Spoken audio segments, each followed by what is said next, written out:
I need to tweet him. Hi, everybody. This is Allison Sheridan, the NosillaCast. We are getting started. Victor Cahiao is in the house. How exciting. Let me, at NASA Nut. Are you coming to the live show tonight? That is his Twitter name, right? Hope so. John was here, but he disappeared, huh? Video is not coming up on Alpha Geek. Okay. All right. It is time for roll call. I'm going to go ahead and get started with that. Steve is going to stay on the air here until we can track down NASA Nut because of something very exciting. Let's see. We are going to do roll call here. Let's go. We got, oh, there's NASA Nut. NASA Nut is here. And he just sent me a, let's see. Oh, Alpha Geek Radio live and on the air on my Apple Watch. Look at it. It's amazing. All right. We're going to do roll call. We got Donald and Steve and Kevin and Chris is back for his annual visit to the NosillaCastaways, as he says. And Dan and Kim. Kim, where have you been? I've been worried about you. Laura's back again. NASA Nut. John is here. And Nuris and Rose from Tasmania. Victor Cahiao is in the house. And Alistair Jenks always pulling in that the pinch hitter, or what do they call that? Cleanup hitter at the end. So there's a reason that, yes, I can't see you, John. There's a reason Steve wanted to stay on the air. Let me make him, I'm bigging him on the live show video. All right, Steve, show off your new shirt from John. Well, here it is. I don't know if you can see. They can't hear you, I don't think. No, you can't hear me?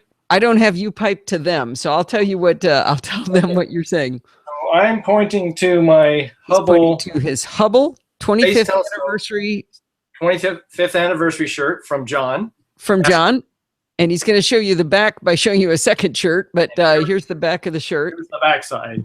All right, hold it up. Hold it still there. Check this out. So the Hubble Space Telescope is 25 years old, and Steve could not be more excited about that. And John got him this awesome shirt to show it off. And he says, woohoo, as I could quote. There probably is a way for me to pipe you into here. I don't know how to figure that out right now, but we should do that at some point. All right. I think it's time to, oh, wait. Oh, Alistair says you can hear him. And so does Kim. So does Laura. On what app? Can you guys hear him in the video? Interesting. Yeah, I don't know, Kevin, never enough wingman. It looks like John is encroaching in on your business there, you know, doing some wingman duty there, getting him an awesome shirt. Hey, I have a favor to ask. Oh, of whom? You. Uh-oh. It looks like video isn't playing. My guess is when you re-enabled the Hangout on air, it may have given us a new embed number. Ah. And so the one that I've submitted to AGR is not valid, is my guess. Okay. Do you want me to send it to you in this private chat here? Yeah, if you'd message me, please. If it's different. Looks the same to me. Does it? Yep. I just dropped it in where you remember you pasted it in before into the chat. Yeah. So what we're doing now is we are not only on Alpha Geek Radio, we are on Alpha Geek Media, which is the Alpha Geek Radio and video channels. Here's something way cool. If you have a Roku, you can be watching live right now on your Roku. You can be watching the show. How exciting is that? More ways to see the show. So, all right, Steve is going to, in theory, going to be able to get that fixed. Re-entering it. We'll see if this works. Okay. Are you sure that that was the one that it wasn't? Let me check this out. I forgot how many kilograms it was, but it's not that heavy. So, but it's I hear Doc Rock, Steve. That's cool. Sorry. It's actually a real body. There's also the event page. Let me send you that one. Are you sure it's not this link? Let me mute myself here. So bright. Oh, yeah. Or just, yeah. So I just sent you another one with a big long event thing in the chat. All right. I'm back, and so is the video. Good, Rose. How are you? Oh, and Jeff Bishop is listening. Yay. Hi, Jeff Bishop. He just tweeted me.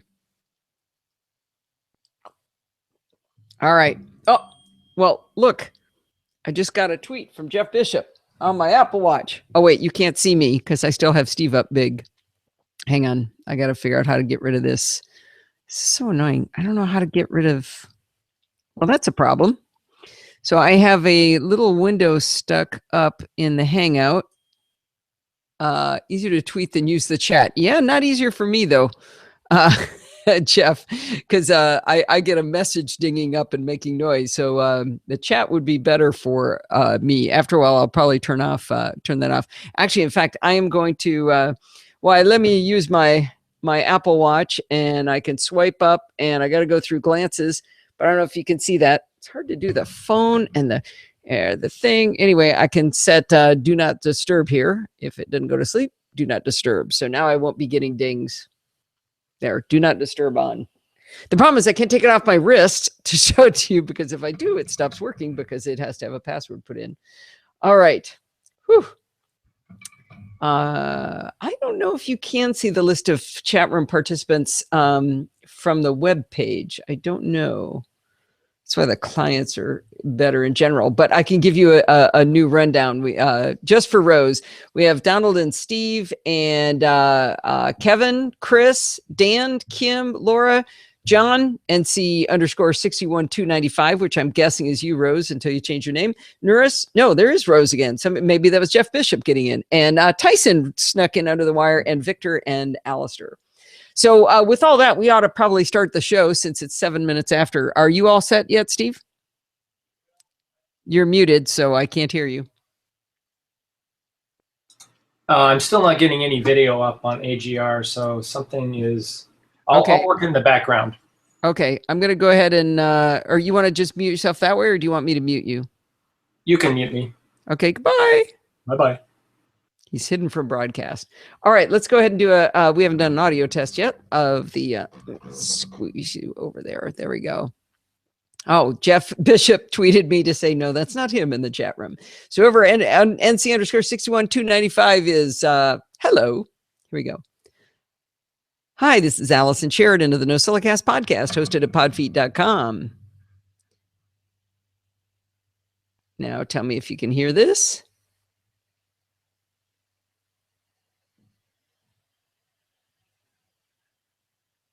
No playback. You sure? Hang on.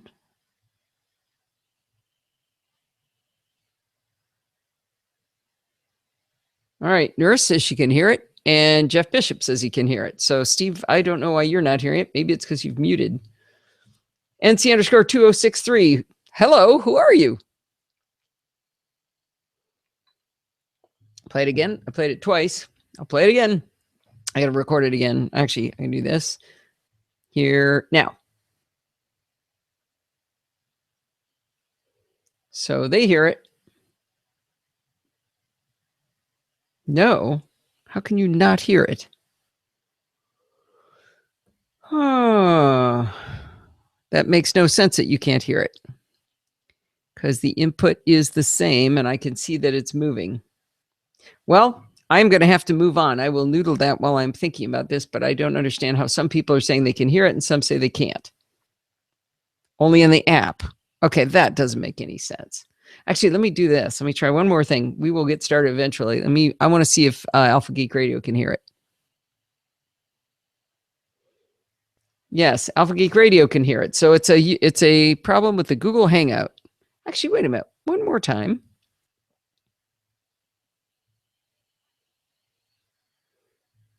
Okay, wait. That might be me. That might be something I can fix. Hang on.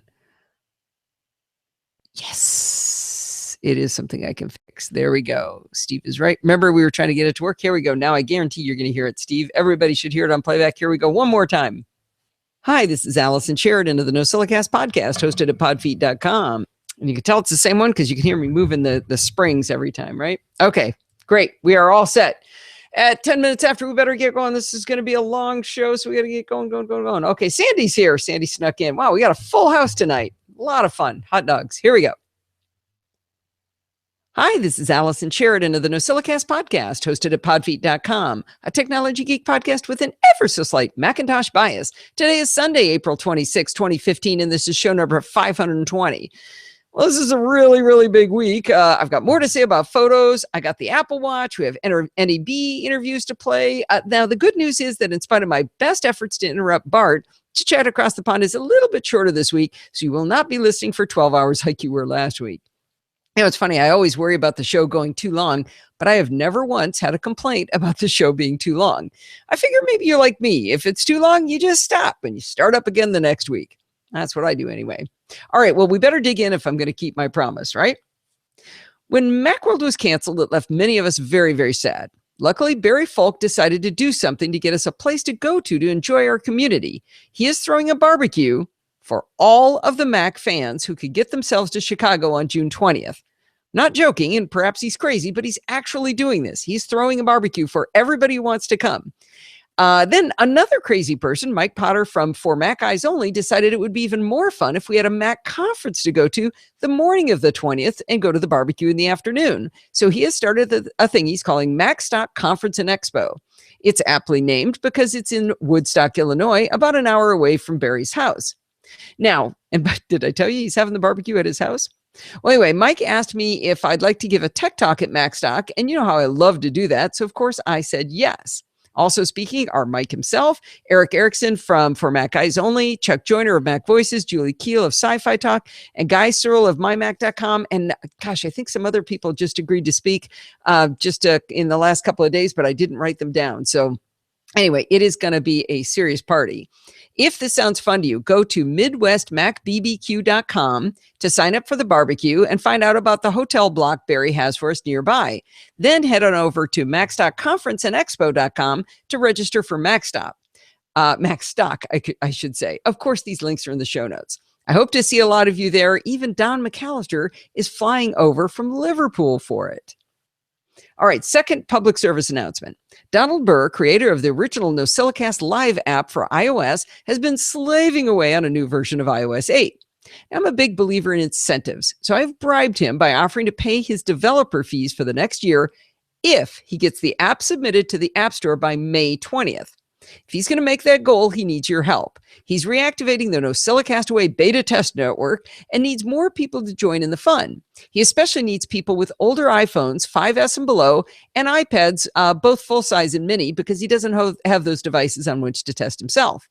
Well, not to test himself, to test the app. Anyway, you know what I mean. If you'd like to join in the fun and help him out, please send him an email at dburr@borg-cube.com.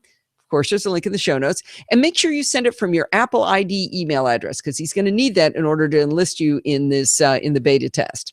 I do want to mention that when the app goes live in the App Store, all proceeds go to Donald's coffers, as he's the one doing all the work on this. I don't make any money off of it. This is Donald's hard-earned tears over his keyboard. So I hope you guys will all support him. Well, last week we ran out of time on the show, so I did not get a chance to play any interviews from NAB. So let's rectify that right now. Normally I post the interviews in order of recording, but I've decided this time to start with a couple of my favorites. If you have a GoPro or you know someone who does, you've probably taken a ton of video, but might be struggling with how to easily edit and produce interesting videos. Maybe you're a whiz at Final Cut Pro 10 and can afford that $200 to $300 price tag, or perhaps you've beaten iMovie into submission. But if not, how about a video editor designed for and by the GoPro people themselves? Now, before we listen in, remember all of the interviews are also available in video form over on podfeet.com. In fact, you can watch these videos ahead of time because Steve's posting them faster than I'm able to play them on the show. So let's listen to the GoPro interview, and later you can go back and watch it in action to see just how cool this really is.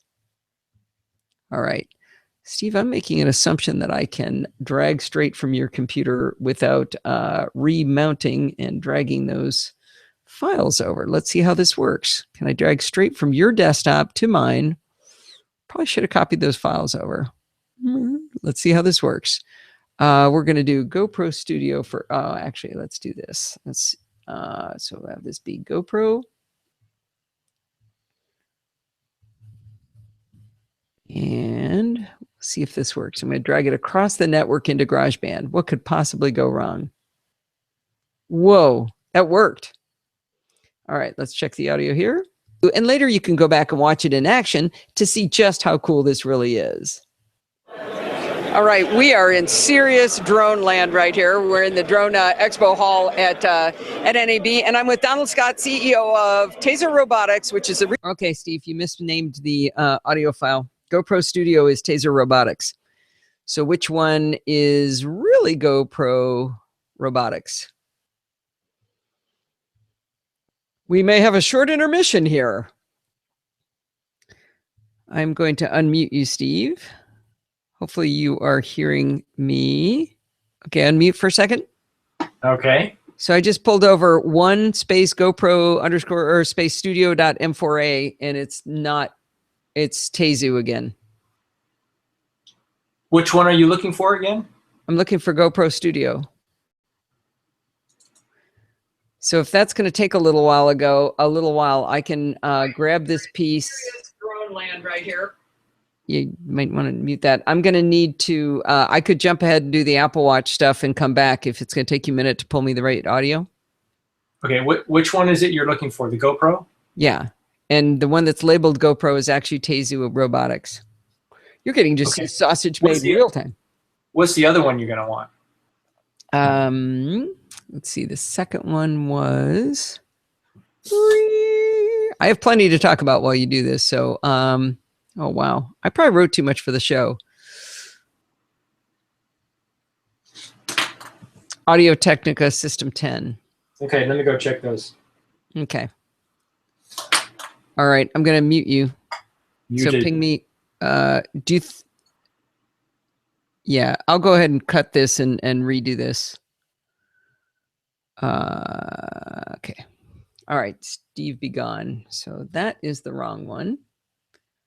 Where did I cut that? Liverpool for it. All right. Second public service announcement. Okay. Donald Burr, creator of the original NosillaCast Burr at borg-cube.com to Donald's Coffer. Well, last week we ran out. Okay. I'm going to put that down here for the moment and mute that track. Nope. Not that. I want to mute that track. There we go. All right.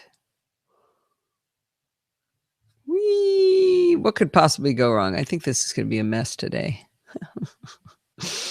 Well, I don't like the way this whole thing is going. So let's see what happens. Bring wine to... Oh, yeah. Chris is in charge of Pinot. Woohoo. All right. Here we go.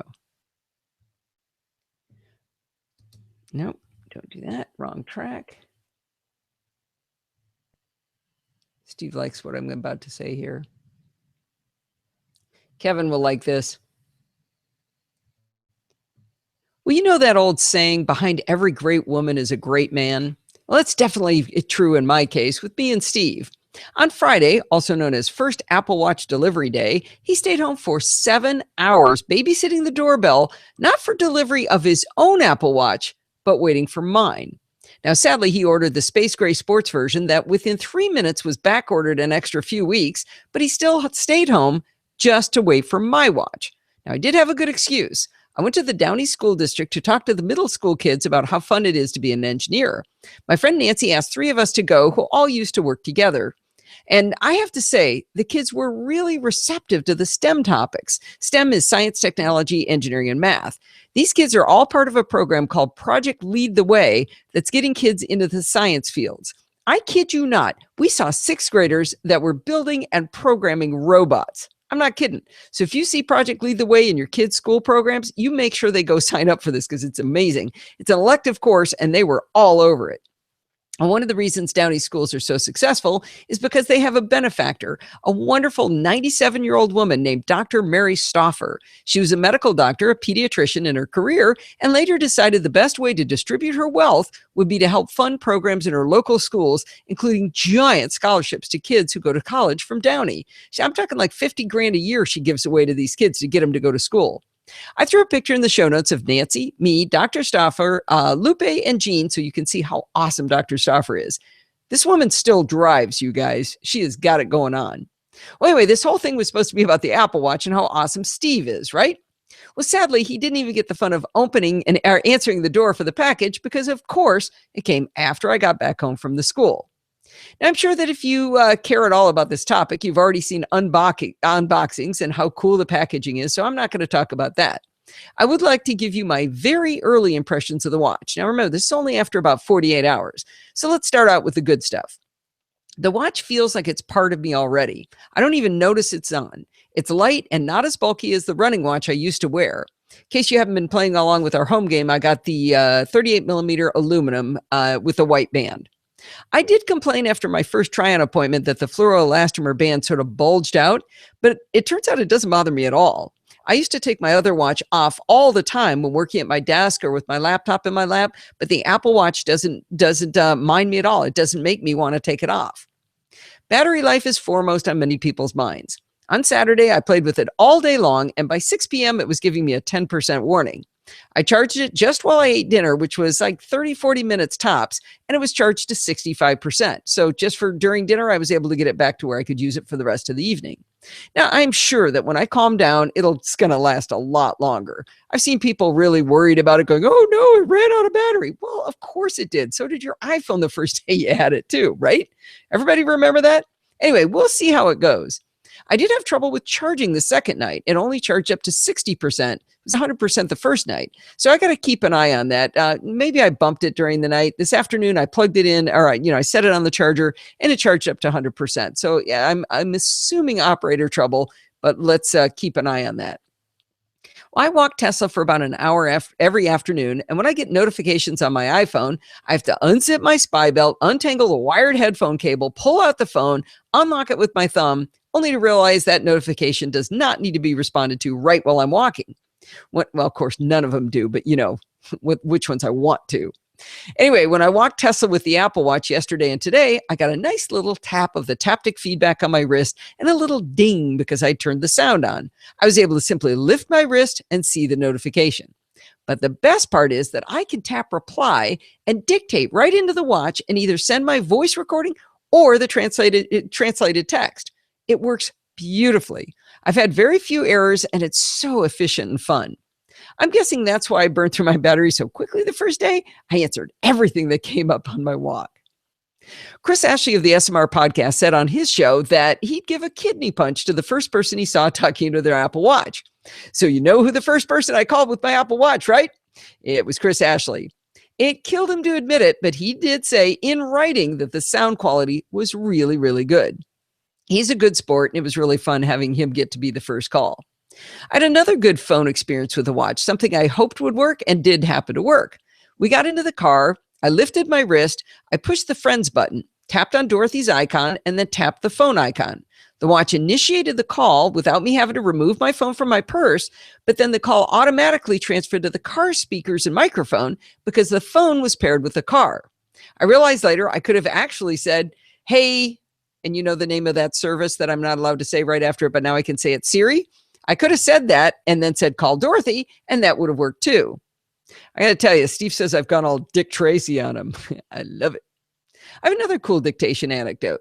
Dorothy's husband's name is Mark, and it's spelled with a C instead of the more common K.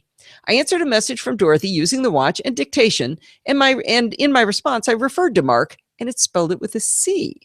I can think of no way the watch would know that other than in my contacts, I have her listed as Dorothy and Mark with a C. So the phone, watch, dictation, contacts, algorithms all work together, realizing it should be spelled with a C. I think that's pretty cool. I'm sure you've all figured out that I'm sort of crazy about exercise. I love my Fitbit, especially the social aspects of torturing my friends about my stats. Yeah, Pat, you know who we're talking about. Anyway, but the Apple Watch tools are pretty awesome. There's two distinct applications. There's activity and workout.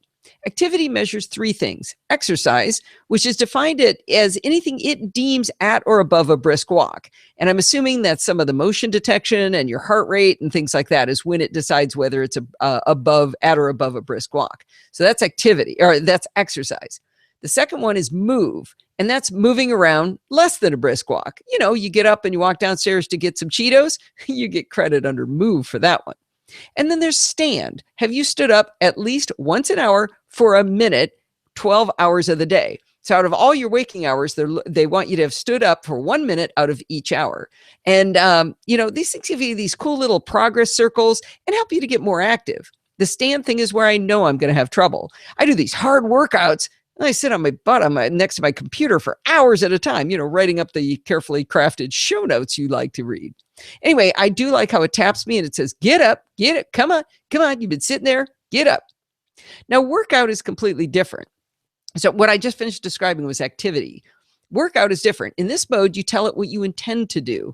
So you can do indoor or outdoor, running, walking, elliptical, rower, stair stepper, or other. So indoor running, for example, it will know that you're not going to be looking at the GPS. So it's not going to ask you about distance because you're not going to make any actual progress in terms of distance. But when you're outdoor running, you have an option about distance. It's an example about why it's indoor and outdoor separately. In workout, you set goals like calories burned, time, or distance. I used it on my run on Sunday morning, and it worked to motivate me more than my Timex running watch did. I could see at a glance how far I'd gone, how my split times were. Not good. You know, I've been vacationing a lot lately. I mean, I had Vegas, I had India, and I had we went to Santa Barbara wine tasting. So my split times are not so good. Anyway, it also gave me my full time on the run. I think the distance it's getting from the iPhone, which I did have with me, was somewhat borked though. I think that I run 2 miles up the beach strand to this teal house, and then I turn around, come back. Should be 2 miles up, 2 miles back. And I measured that a while ago using Google Maps, and I've also measured it with my Fitbit, and it seemed to think I was going 2 miles if I went to the teal house. But when I ran with my watch, talking to my iPhone's GPS, it said I'd gone 1.9 miles. All right, so the other ones are off. I would expect this to be more accurate. So I ran until it said 2 miles. So I'm now 2 miles from where I started. All right, maybe this can be more accurate.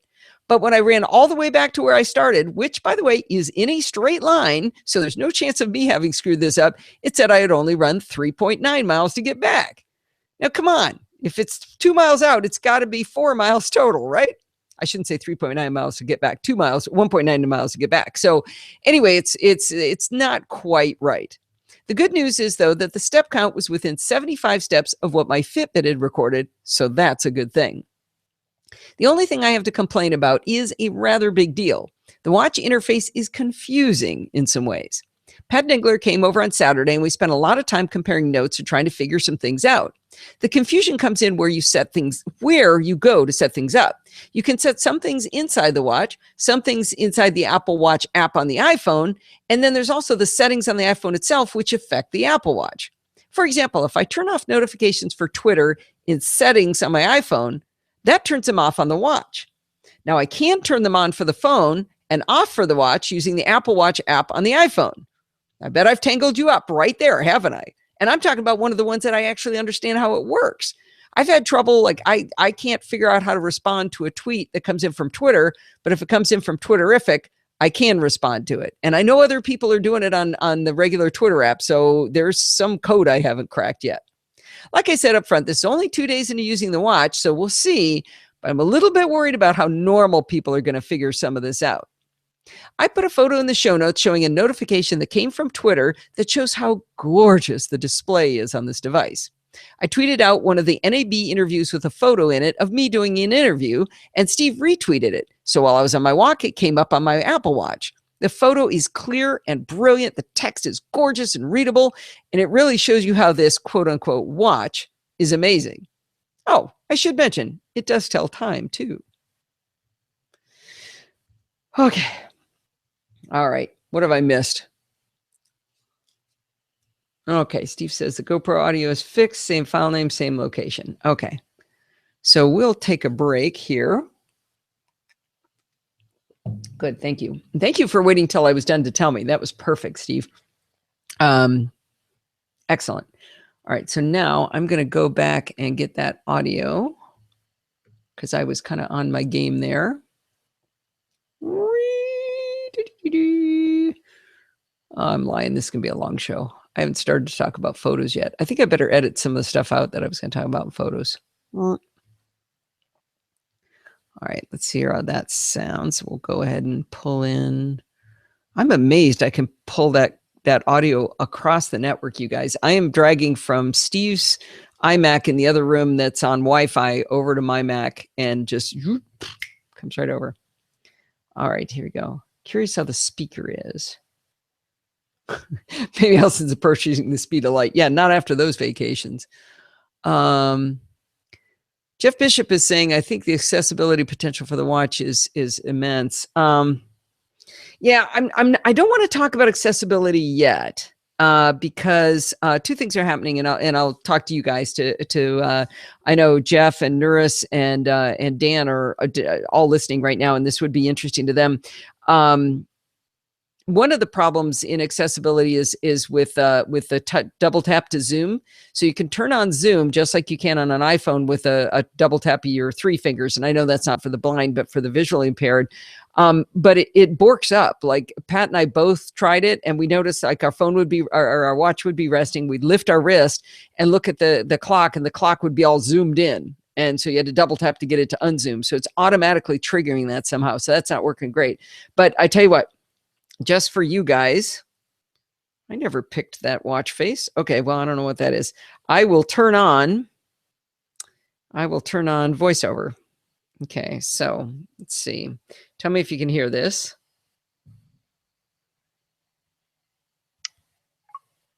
Let's see. Wake up. Screen curtain. Ah! Oh, that's not good. Uh-oh.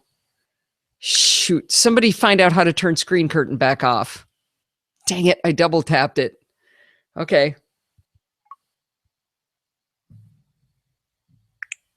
Page 1 of total 8.10 mile. Total distance. Active. Moving. 754 calories. Oh, this is going to be bad. 754 calories.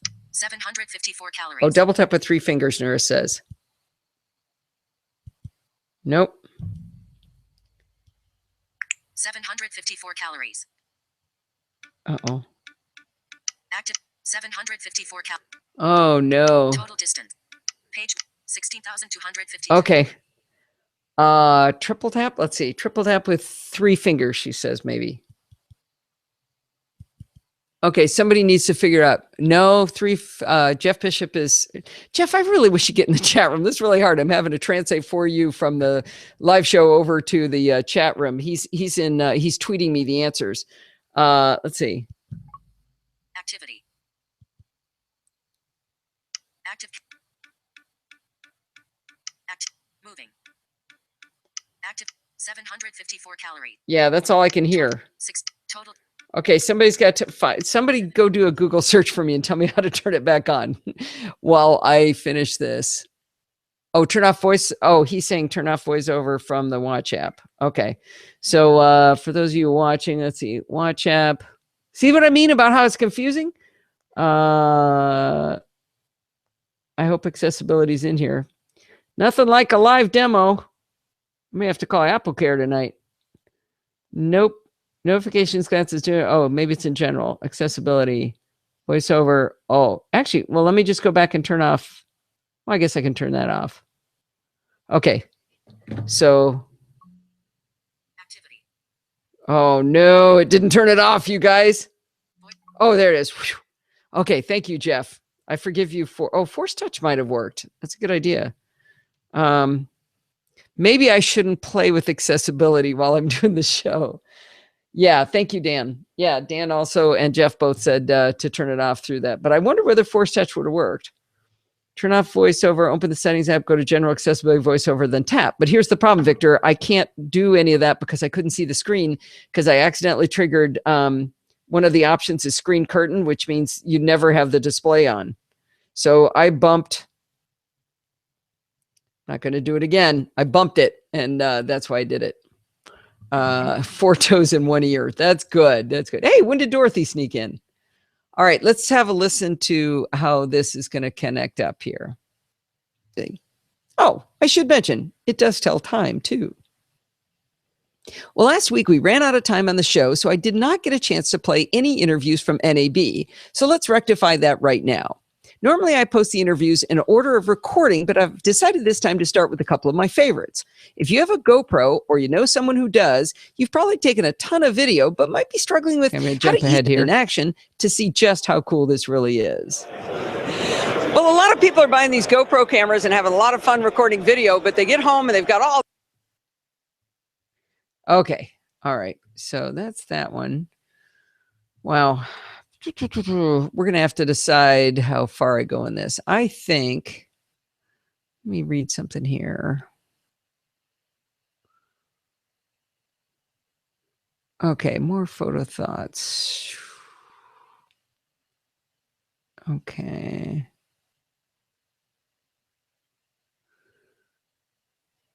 Okay, like capping. Like how? Let me find this.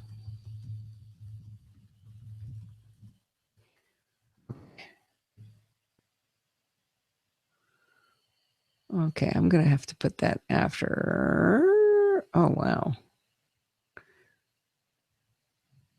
Okay. I'm sorry. I thought I had cleaned something up that I had not. So I'm going to add these to next week. This is going to go into next week. This will go.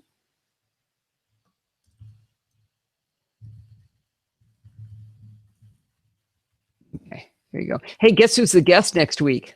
Jason Snell. Jason Snell's going to be on the show, and it's all thanks to Kirshen. She suggested to Jason that he have me on his Clockwise podcast, so I'm going to be on his Clockwise podcast. He's going to be on the NosillaCast. How fun is that? I thought it was cool. Hey, Steve, copy, if you get a chance, copy and paste that really slick image I was just talking about, so everybody in the chat room who has eyeballs that can see can look at how cool it is. The image showing you retweeting about the NAB interview, please. Oh, come on. You guys, VoiceOver just turned itself back on. Seriously. Can you hear it? VoiceOver back button. VoiceOver off. There we go. I think it's turning on by itself. I think something's really strange going on here.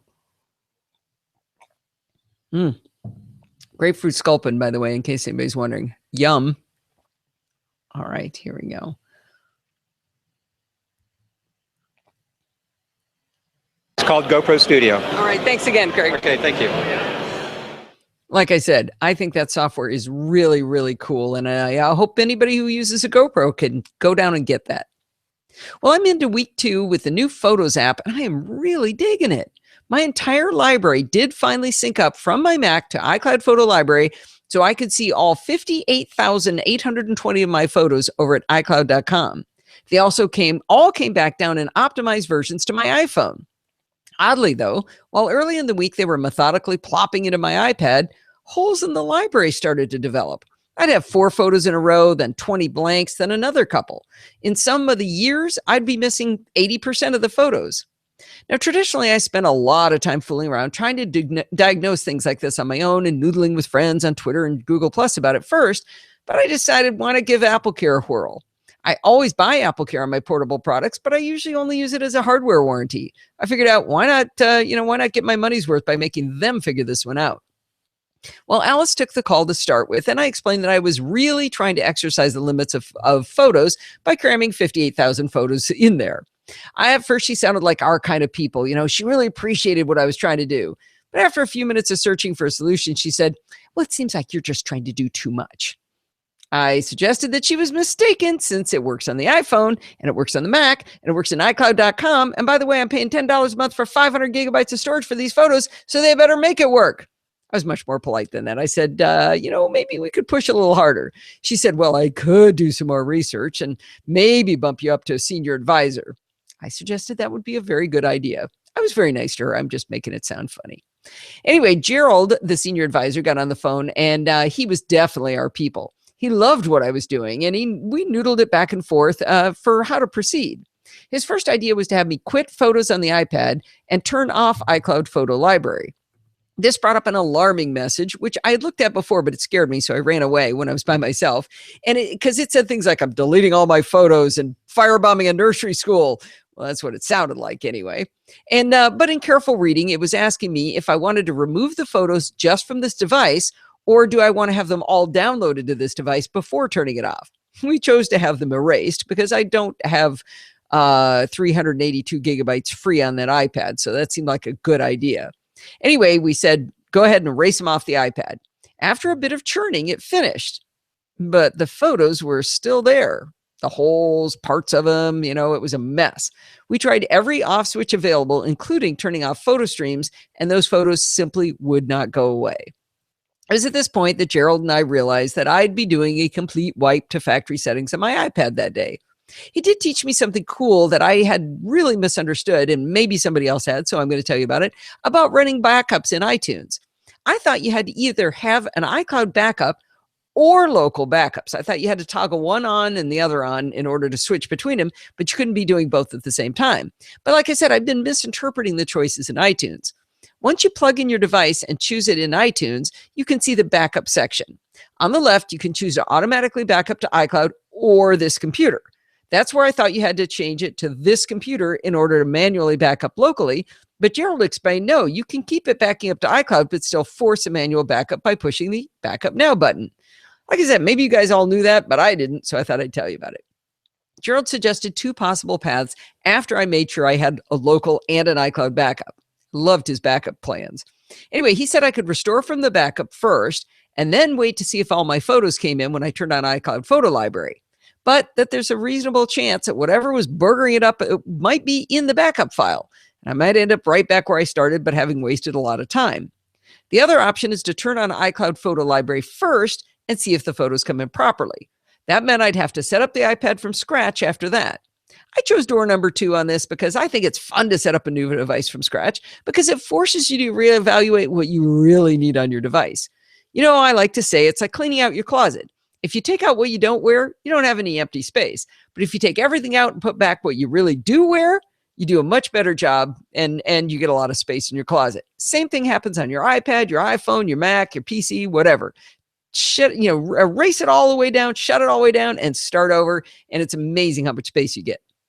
I'm happy to say that after starting from a clean iPad, all 58,820 of my photos show up optimized for iPad.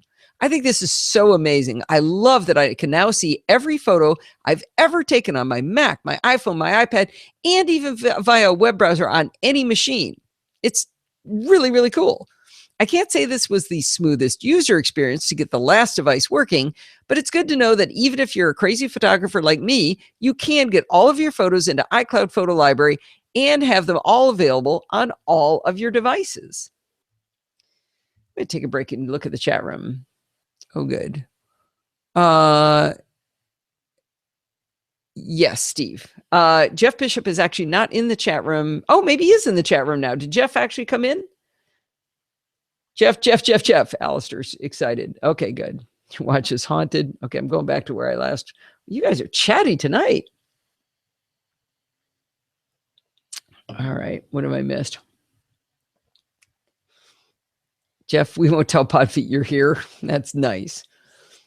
Currently pointing at Jeff in the corner. Thank you, Kim. Yeah, see, Kim's always, I like Kim being here because she pushes for the girls team when the boys are ganging up on me.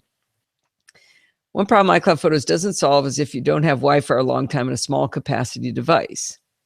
Well, but you still have the thumbnails and blurry versions, right? Roku 3, I had to add it through the website, putting the, oh, Kim, are you watching it? Are you watching on Roku? Are you watching Alpha Geek Media on the Roku? That's exciting. Listening to Allison, sure. All right, Kiwi Spoon told on Jeff too.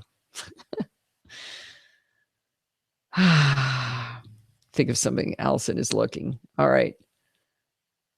Cool. All right. Here we go. Now, I actually haven't talked much about the day-to-day experience of using photos. I have to say it is positively awesome, again, to have all my photos on all my devices. I bought a 1 terabyte SSD in my MacBook Pro because I did not want to compromise on having all of my photos with me. Now I have them on my iPhone and my iPad, and I just love it. One unexpected consequence that both Steve and I have noticed is that we're discovering favorite old photos. I ran across the very first digital photo that I ever took. I just bought the Nikon 950 and I got a shot of Kyle and Steve out in our front yard. It's a favorite old photo I'd completely forgotten about, and it was perfect to drop into Facebook on Throwback Thursday. I've also noticed that I'm cleaning up my photo library even more than before because I'm viewing all of the photos more often.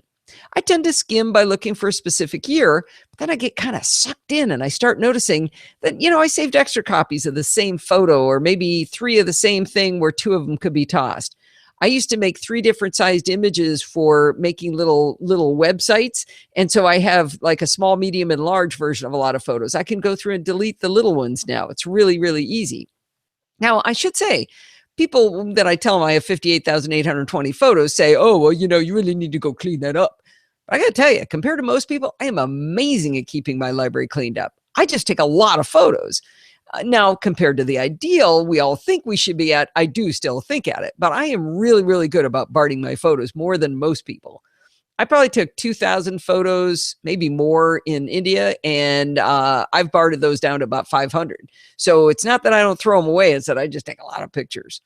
Back in the day when my son was in track, I remember one day I took 450 photos on a single day at a track meet because, you press and hold the shutter down when the kid's running by, wait for the good shot.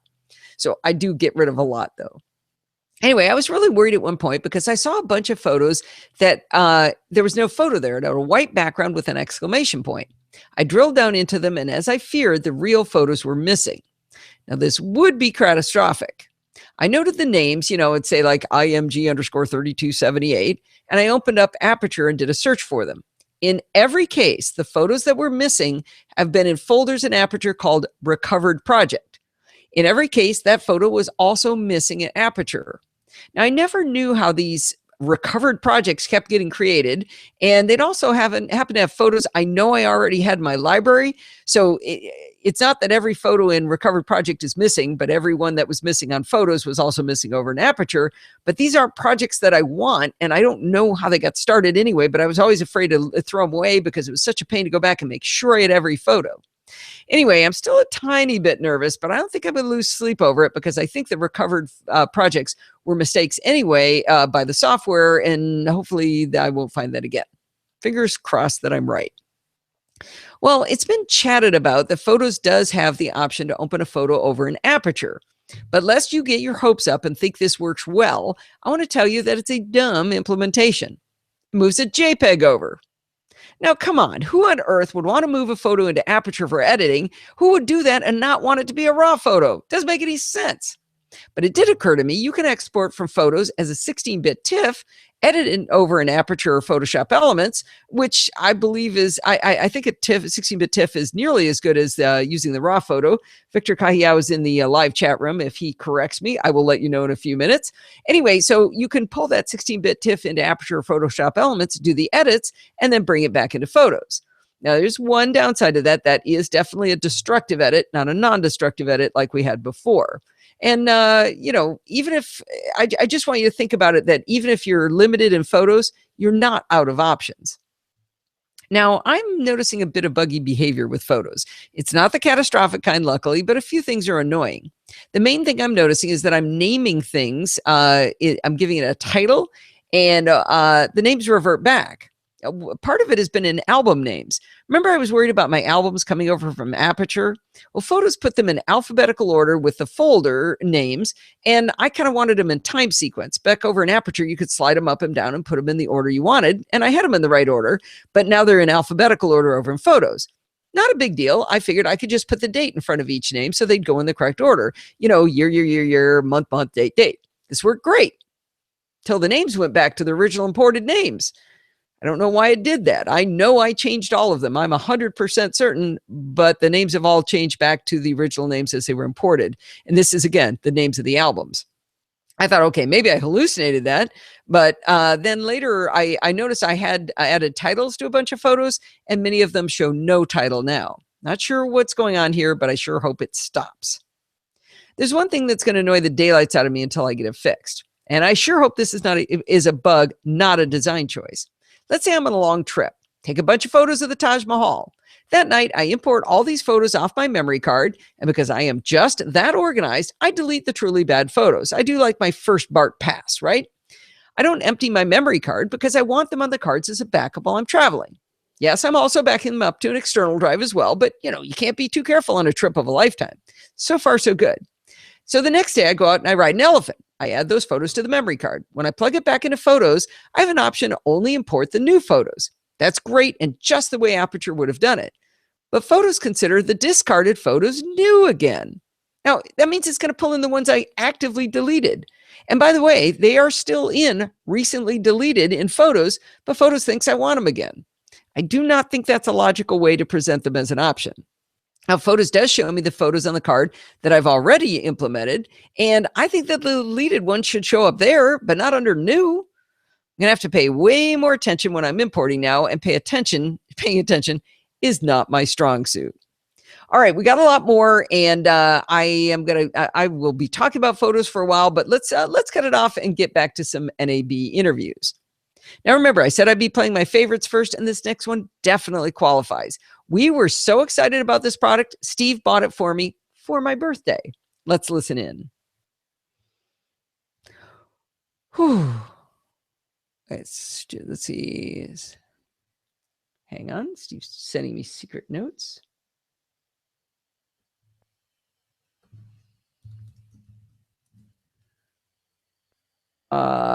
Steve says there's somebody new in here. Somebody named, Nth Mike. Hi, Nth Mike. It's only your second NosillaCast and you're already at the live show? Wow, you jumped in with both feet. That's great. A few Apple-oriented podcasts now that I have my first back. Oh yeah, Mike, we have a really cool section on the show. We haven't had a lot of them lately, but we have a segment called Dumb Question Corner, and the music is by, you see Victor in the live chat here. Victor Cahiao did the awesome jingle for that, and that's where you're supposed to ask the question you figure everybody else already knows the answer to, and you think it's too dumb to ask. Please ask it here. We really, really like dumb questions. Haven't had a good dumb question in a while. Oh shoot! You know what? Oh man. I just remembered we had a dumb question and I answered it in text and I never went and got it and rewrote it. Dumb question corner. Who is it? It was one of the truckers, Trucker Tech. He's going to be mad at me. I never responded to him. Oops. All right. Well, let's see. We're going to go ahead and now we've got the Audio Technica, and Steve said he checked that one. We will see. I'm put on the same track. What the heck? Is everybody being nice to you, Nth Mike? Sometimes they're a little rowdy. They're usually nice to the new guy. Steve bought it for me for my birthday. Let's listen in. We're in the Audio Technica booth with Brian Piper, and we are actually recording this on a Canon camcorder with an Audio Technica transmitter and receiver. All right. Hey, Donald, is Donald still here? Donald Burr recommended this audio transmitter and receiver to us that we bought many years ago, and now we've replaced it with a digital audio version from Audio Technica, and so that's pretty cool. Oh, Nth Mike, you saw me on DTNS. Cool, love it. I was supposed to be on DTNS this Wednesday. I was actually supposed to be on the 29th of May, but then and I had said yes to the 29th of May, and they said, okay, see you Wednesday. I was like, no, you said May, so we'll see. Welcome, Victor, back to the internet airwaves. We missed you. Absolutely, Chris, I agree. It's fun to have Victor back. Victor, I think you and David Sparks and Adam should do a road trip out to Chicago. Just saying. You know how you like to drive. Fairly quiet compared to DTNS. Yeah, it's a little bit quieter, but Kevin tries to make up for it in being rowdy. All right, here we go.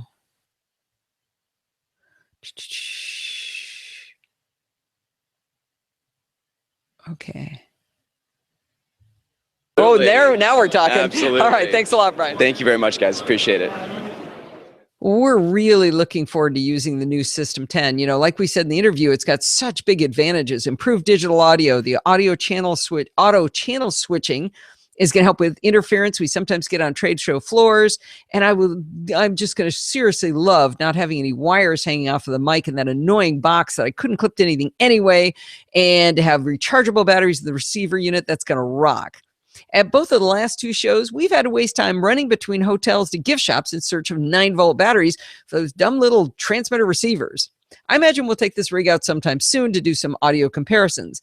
We'd love to find a noisy spot with a lot of interference, so I don't know, maybe we'll go to a Best Buy and hang out in the AV section and have all the TVs and speakers blaring. Stay tuned for that fun.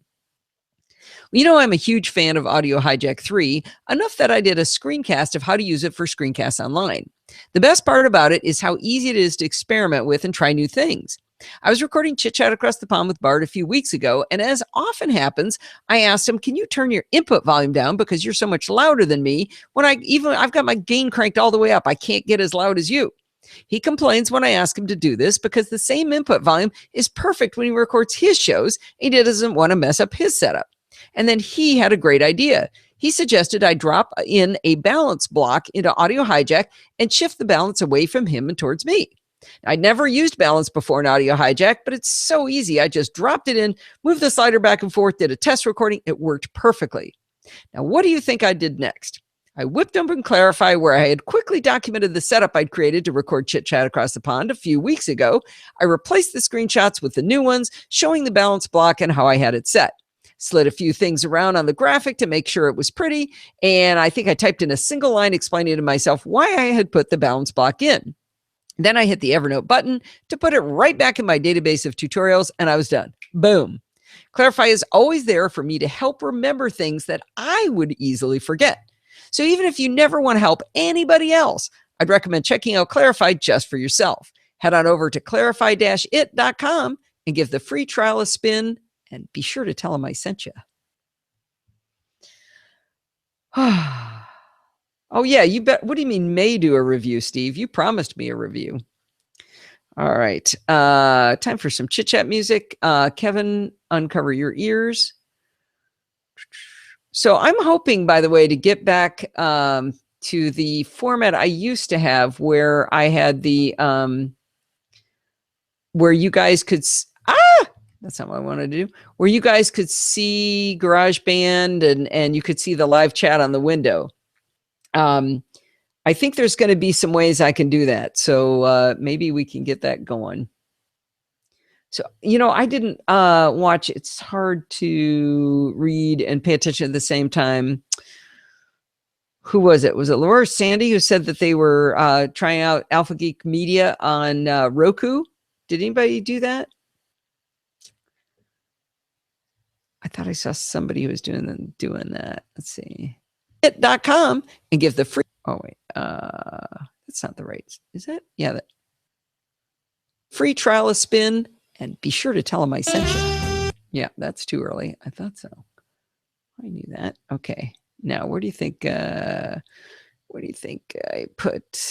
There it is. And Chit Chat Across the Pond goes there. Kim is doing it. Cool. Take a photo of me. I'll sit here and smile. I have to do it for like 2 minutes because there's a delay. Okay, I won't. I'll just try to look attractive. Usually the photo I get is me going, all right, drink some more of my beer. Grapefruit Sculpin from Ballast Point, by the way. Wait, Kim was doing it? Not Sandy. Okay, everybody's denying it. I'll spin and be sure to tell them I sent you. Okay, and Steve, get ready for the symbols check. Steve is in charge of telling me whether I've hit the right spot on the symbols here. Trial a spin and be sure to tell him I sent you.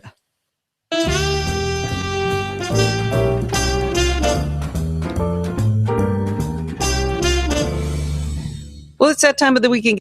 Ooh, I'm a little late, I think. I like it a little earlier than that. I don't know about you, Steve. All right, he's not answering me about this. Not much. Okay, here we go. Well, it's that time of the week again. It's time for Chit Chat. What do you think? You like that? Oh, how long's the show? Oh, man, it's still an hour 30. Well, good thing I cut out some of my I cut out some of my photos chat. All right. That is so cool that it's on Roku. I just love that it is. It's so cool. Did you have any trouble finding it, Kim? Don't encourage her. Some enchanted evening. There you go. All right, here we go. Oh, ye of little faith. All right. Anyway, Bart. so until 2 weeks from now, happy computing. All right. Well, I promised a shorter show and still an hour and a half. What are you going to do? It was great content. We had so much fun this week. And I actually cut stuff out of the show live during the show. The live audience can verify that.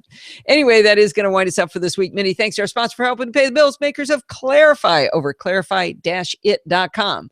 Do not forget to send in your dumb questions, comments, and suggestions by emailing me at allison@podfeet.com.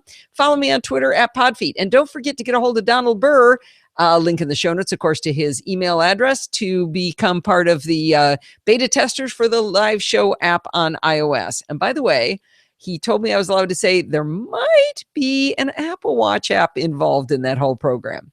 Anyway, also go check out the NosillaCast Google Plus community over at podfeet.com/Google Plus. Having a great time over there. I post a lot of questions. I post blog stuff in the middle of the week. A lot of good content. George has always got some crazy story going on, so it's a lot of fun. If you want to join in the fun of the live show, like let's see, Nth Mike did for the first time in forever, or actually for the first time ever, I should say, you can go to podfeet.com/live on Sunday nights at 5 p.m. Pacific time and join the friendly and enthusiastic Nosilla castaways. Thanks for listening and stay subscribed. All right. Time for some jingles. Boy, we got a late start. It's 6:01. We normally don't go late. I see people dropping off there already. Let's see. About like that. And enthusiastic Nosilla castaways. Thanks for listening and stay subscribed. Never too long, Kiwi Spoon. Okay, well, that's good. You know, it's funny. I worry so much about it. And like I said, nobody's ever said, I wish it were shorter. Not once, not ever. You would think somebody would have said, yeah, I'm tired of listening to you. I did have a guy who told me that on comments on the blog, he said he thought my show was terrible. And I said, well, you know, can I suggest some other podcasts you might like better? And I give him a bunch of my friends' podcasts. And he wrote back, he said, no, I wouldn't miss a show. I thought that was hilarious. Quality is better than the length of the show. No worries. Okay. So what matters is whether the content is any good. Makes sense. 20. Well, this is how about there? This is show number 520. Well, this is a really all right. Wait, who's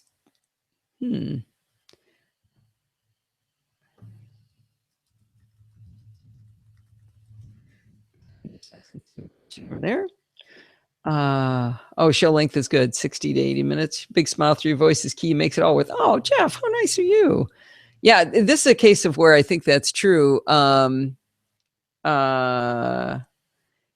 I was really excited about it.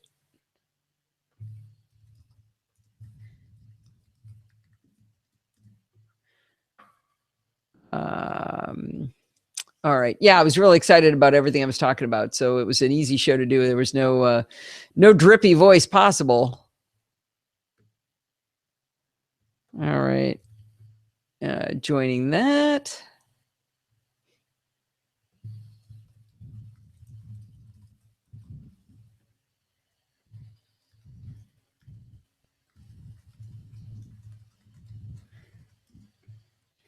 So, Chris, I should have given you another shout out during the outro. I should have said Chris is here for the first time in a long time. I started thinking it while I was doing it, but I'm not very good on the fly, I'm afraid. Podcasters who don't present well don't last long on my feed of downloads. Yeah, if you're doing something you're not excited about, it's just no fun in that.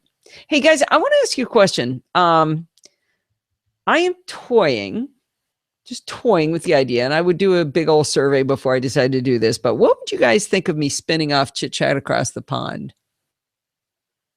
What would you think about that? Making it maybe a separate feed, maybe in the same feed, but it would be a separate download. What would you think? Give me a little feedback on that idea. So the thing I think about is we are going to come out with a separate feed of just Chit Chat Across the Pond, Taming the Terminal for later listening, so that people who want to start over can just start on that. We're thinking of, or we're probably going to do that. Steve is working on editing the audio. Bart and I are going to co-produce that so that it's a standalone series. My idea is that you'd get the same amount of content, but you'd get it in 2 pieces instead of 1. Or if people wanted it in separate feeds, we could do that. I'm just thinking as this thing gets longer and longer, crying face. Oh, Jeff doesn't like it. Kevin doesn't like it. It's often the terminal stuff. Yes. Chris says, now, is that because you don't listen to the terminal stuff or because you do listen to the terminal stuff and you want it separately? Much shorter, but do we really want that? Yeah. Not in favor, especially not in a separate feed. Yeah. Oh, Chris brings up other interviews.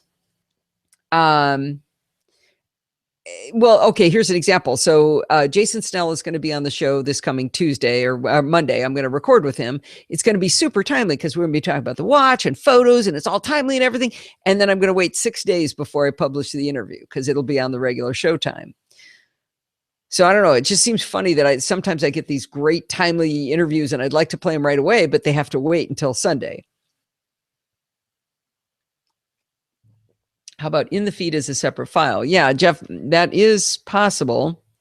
So you'd get 2 shows a week, maybe. Yeah, it looks like Taming the Terminal as a standalone is good. Often I think, no, not interesting, but so great. Yeah. So Taming the Terminal, we're going to do separate, but the ongoing series, if I don't change Chit Chat Across the Pond, the ongoing series would stay in the feed. But then for people who want to start from the beginning, it would exist as a standalone set of audio files. What does that do to Security Lite? Yeah, no, Security Lite I would think would stay in the regular show. Castaways won't let me out of the corner. Oh, Jeff was just stuck in the corner. Sorry. Separate file, but would prefer it to be part of the regular. Okay. Chat in the Pond in general, I've only ever skipped over 1 or 2 ever. If I decided based purely on the description, I would have skipped more. Ah, interesting. So you kind of got sucked into them, Alistair, and listened, even though you had you just read the description, you might not have. Huh. Oh, but you would like the complete series when it's finished. Okay, I got you, John. That's good. Now I got you published straight away, but put it in Sunday show as well. Oh, no, Rose, I didn't think I would do that. I wouldn't. My idea would be that we'd still have the NosillaCast feed, but there'd be 2 shows a week. You'd get they might come out one after another. They might be on the same day. They might be separated by several days, but you'd get Chit Chat Across the Pond with whoever I recorded with as a separate piece, but in the same feed. And then Taming the Terminal would be, Security Lite would be part of the NosillaCast, the regular NosillaCast. Okay. Yeah. I don't know, separately. Amazes me how many inches. I tell you what, maybe I'll put the question up in the Google Plus community and we can get some conversation going about what's good and bad about that. Now, Bart knows me. One of the things that one of the downsides is sometimes I get busy and I don't have a lot of content for the regular part of the show. And so I let Chit Chat run really long and then the show still feels like a full show, but maybe I only got 10 minutes of something to say. And he says, you're never going to be able to do that. You won't have that cushion. And that sort of, that sort of gives me pause. So I don't know, maybe I'm solving a problem that doesn't exist. Don't know. Poll on the website. Yeah. I was definitely do a poll on the website, Jeff. That's part of what I was thinking. So, all right, let's see. Oh, here we go. 33. Whoop.